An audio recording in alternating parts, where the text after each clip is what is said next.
जे core group की development lab एक ऐसा स्थान जहां देश के सबसे होनहार दिमाग अपने आइडियाज़ को तकनीक में बदलते थे। इस जगह का हिस्सा बनना यूरी के लिए किसी सपने से कम नहीं था। वह लैब में पहली बार पहुंची। चमचमाती सफ़ेद दीवारें, रोबोटिक आर्म्स, कंप्यूटर स्क्रीन और हर कोने में तकनीकी शांति। लेकिन उसकी धड़कनों में कुछ और शोर था। वो शोर जो एक अनकहे रिश्ते की शुरुआत से उपजा था। उसे नहीं पता था कि जिन्हू उसी बिल्डिंग के ग्लास के पार दूसरी तरफ खड़ा है, उसकी हर हरकत को गौर से देखता हुआ। यूरी लैब असिस्टेंट से बातें कर रही थी कि जब दरवाज़ा खुला, जिन्हू अंदर आया। इस बार वह बस देखकर नहीं गया, वह उसके पास आकर रुका। यूरी थोड़ी घबरा गई लेकिन मुस्कुरा दी। जिन्हू ने धीरे से कहा, तुम्हारा प्रोटोटाइप देखा था उस दिन, बहुत अलग है। यूरी ने कहा, शायद अभी बहुत कच्चा है, पर कोशिश कर रही हूँ कि कुछ नया बने। जिन्हू थोड़ी देर उसे देखता रहा, फिर बोला, ज़्यादातर लोग जो नया बनाते हैं उन्हें भी नहीं पता होता कि वो क्या बना रहे हैं, लेकिन उन्हें पता होता है कि जो दुनिया में है वो काफ़ी नहीं है। यूरी उसकी बात सुनकर थोड़ी देर शांत रही। उसके लिए ये सिर्फ तारीफ नहीं थी, ये वो पहली बातचीत थी जो दिल से निकली थी। यूरी हल्के से मुस्कुराकर बोली, तो क्या मैं सही दिशा में हूँ? जिन्हू ने कहा, दिशा से ज़्यादा तुम्हारी जिद सही है। कमरे में कुछ सेकंड की खामोशी छाई रही, लेकिन ये खामोशी बोझिल नहीं थी।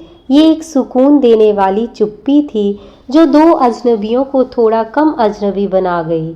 यूरी थोड़ी हिम्मत करके बोली, आप इतना ध्यान क्यों देते हैं मेरे काम पर? मैं तो बस एक छोटी कंपनी चला रही हूँ।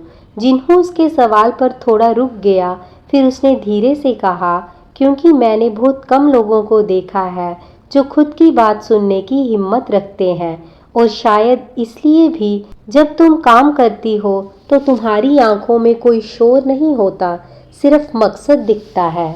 यूरी की सांसें थोड़ी तेज हो गई, उसका दिल धड़क उठा था। ये पहली बार था जब जिन्हू ने उसके काम से परे उसकी आत्मा को देखा था। जिन्हू थोड़ा पीछे हटते हुए बोला, काम में लगे रहो, अगले 2 हफ्तों में इसका प्रोटोटाइप फाइनल होना चाहिए, और हाँ, कोई ज़रूरत हो तो सीधे मुझे मेल करना। अब तुम सिर्फ क्लाइंट नहीं हो, तुम अब हिस्सेदार हो। यूरी ने कहा, शुक्रिया। जिन्हू ने सिर हिलाया और कमरे से निकल गया। लेकिन उस दिन यूरी की आंखों में एक नई चमक थी। वो सिर्फ एक सीईओ से नहीं मिली थी, वो किसी ऐसे इंसान से मिली थी जिसने उसकी आत्मा के स्वर को पहली बार सुना था।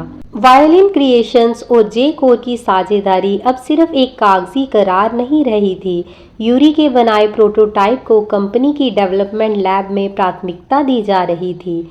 उसके पास जे कोर की लैब के सभी रिसोर्सेज थे, वो चीज़ जो बाकी पार्टनर कंपनियों को मुश्किल से मिलती थी।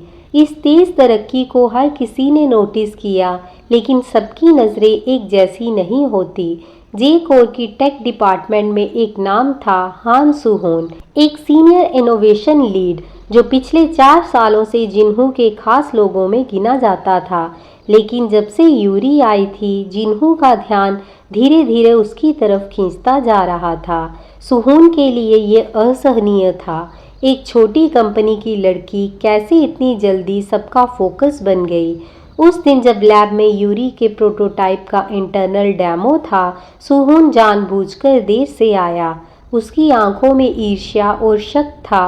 वो एक एक फीचर को इस तरह देख रहा था जैसे उसमें गलती ढूंढना चाहता हो।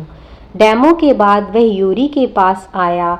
सुहोन हल्की मुस्कान के साथ लेकिन ताना मारते हुए बोला, काफ़ी तेज़ी से आगे बढ़ रही हो।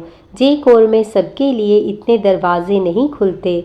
यूरी ने शालीनता से कहा, मैं बस वही कर रही हूँ जो मेरा काम है। अगर मेरा काम ठीक है तो उसका सम्मान मिलना भी ज़रूरी है। सुहोन धीमे स्वर में लेकिन कड़वाहट से भरा हुआ बोला, या शायद किसी और का खास ध्यान मिल रहा है।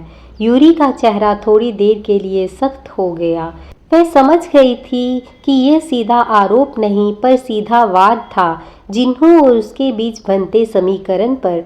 उधर जिन्हू भी अब महसूस कर रहा था।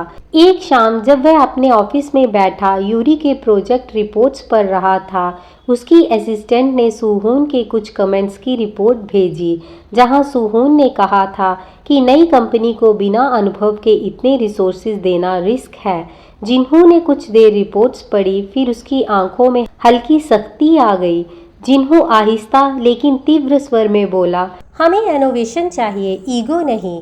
अगर किसी को लग रहा है कि उसका अधिकार कम हो रहा है तो उसे खुद को बेहतर करना चाहिए, दूसरों को नीचा दिखाना नहीं। उसने लैपटॉप बंद किया और खिड़की से बाहर देखा। नीचे की सड़क पर हल्की बारिश होने लगी थी। उसने गहरी सांस ली। यूरी की मेहनत, उसकी लगन और उसकी सादगी सब धीरे धीरे जिन्हू के भीतर एक तूफान खड़ा कर रहे थे। वह सोचने लगा था, क्या मैं सिर्फ एक अच्छे प्रोजेक्ट की सराहना कर रहा हूँ या मैं उस लड़की की तरफ खींचने लगा हूँ जो मुझे मेरी खामोशियों में समझने लगी है। जे कोर की लैब इस समय काम से भरी हुई थी। यूरी का प्रोजेक्ट अब टेस्टिंग स्टेज में था और सभी सीनियर इंजीनियर्स की नज़र उस पर थी। हर घंटे अपडेट्स बन रहे थे, डेटा जमा किया जा रहा था और हर छोटी गलती को भी गौर से देखा जा रहा था। लेकिन एक शख्स ऐसा था जो उसकी हर गलती को ढूंढने नहीं बल्कि बनाने की कोशिश कर रहा था, हान सुहून। उस दिन यूरी जब सिस्टम पर कोड फीड कर रही थी, तभी प्रोजेक्ट का एक मुख्य स्क्रिप्ट अचानक रन करने से मना करने लगा। उसने कई बार कोशिश की लेकिन सर्वर एक्सेस डिनाइड शो कर रहा था, कुछ ऐसा जो पहले कभी नहीं हुआ था। तभी सुहून पास आया, बड़ी सहजता से बोला, ओह, लगता है तुमने कुछ गलत कर दिया। ये टेक सिस्टम बच्चों का खेल नहीं है। यूरी का चेहरा सख्त हो गया। मैंने वो कोड 2 बार टेस्ट किया था, सब सही था। सुहून कंधे उचकाते हुए बोला, गलतियाँ कभी कभी लोगों को ये सोचने पर मजबूर कर देती हैं कि उन्हें यहाँ होना भी चाहिए या नहीं। वह जाते जाते एक कुटिल मुस्कान दे गया। यूरी अंदर से हिल गई थी लेकिन उसने हार नहीं मानी। कुछ देर बाद उसने खुद की फाइल्स दोबारा चेक की और उसे कुछ अलग दिखा। एक छोटी सी लाइन जो उसके ओरिजिनल कोड में नहीं थी। किसी ने जानबूझकर उसमें बदलाव किया था। वो सीधा आईटी हेड के पास गई और बैकअप लॉग्स मांगे और लॉग्स में साफ था उस बदलाव को एच सुह नाम के यूज़र ने 1 घंटे पहले ऐड किया था। यूरी हैरान थी लेकिन इस बार वो चुप नहीं रही। उसने सारे सबूत लेकर सीधा जिन्हू के ऑफिस का रुख किया। जिन्हू के ऑफिस में शाम के समय वह मेज पर झुका हुआ कुछ पढ़ रहा था। यूरी संकोच में थी लेकिन स्पष्टता से उसने उसे कहा, मुझे आपसे कुछ ज़रूरी बात करनी है। जिन्हू ने उसकी आंखों की गंभीरता को देखा और तुरंत सारा ध्यान उसकी तरफ किया। यूरी ने वो लॉग्स और एक्सेस रिकॉर्ड सामने रख दिए। उसने कहा, किसी ने मेरे प्रोजेक्ट्स में जानबूझकर गड़बड़ी की है और ये उसका रिकॉर्ड है। जिन्हू ने वो सब ध्यान से पढ़ा और कुछ पल के लिए शांत हो गया। फिर उसकी आंखों में जो चमक आई वह गुस्से की थी। उसने धीरे से लेकिन तीखे स्वर में कहा, किसी को ये हक नहीं कि वो मेरी कंपनी में दूसरों की मेहनत के साथ खिलवाड़ करे। वह तुरंत इंटरकॉम उठाकर बोला, सुहून को अभी मेरे ऑफिस में भेजो। यूरी थोड़ी घबरा गई। उसने कहा, अगर आप चाहें तो मैं बाहर चली जाती हूँ। लेकिन जिन्हू ने उसकी ओर देखा, तुम यही रहोगी, ये सिर्फ तुम्हारा नहीं, अब मेरा भी मामला है। कुछ ही पलों में सुहून अंदर आया। वह मुस्कुरा रहा था जैसे कुछ हुआ ही नहीं। जिन्हू ने कड़े स्वर में कहा, तुमने एक टेक पार्टनर के प्रोजेक्ट में छेड़छाड़ की है। सिस्टम लॉग्स हमारे सामने हैं। सुहून थोड़ा लड़खड़ा गया। उसने कुछ सफाई देने की कोशिश की लेकिन जिन्हू ने बात काट दी।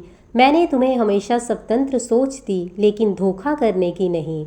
उसने सीधा एचआर को कॉल किया और कहा, सुहून का एक्सेस आज के बाद सस्पेंड कर दो जब तक जांच पूरी ना हो। उसे कोई तकनीकी डाटा ना दिया जाए। सुहून का चेहरा उतर गया। वह बिना कुछ कहे कमरे से चला गया। यूरी अब तक स्तंभ थी। जिन्हू ने उसकी तरफ देखा। कभी कभी सही के लिए खड़ा होना ज़रूरी होता है और जब कोई तुम्हारे लिए खड़ा हो तो समझ लो तुम अकेली नहीं हो। यूरी की आंखों में आंसू आ गए। उसने धीरे से सिर झुका लिया।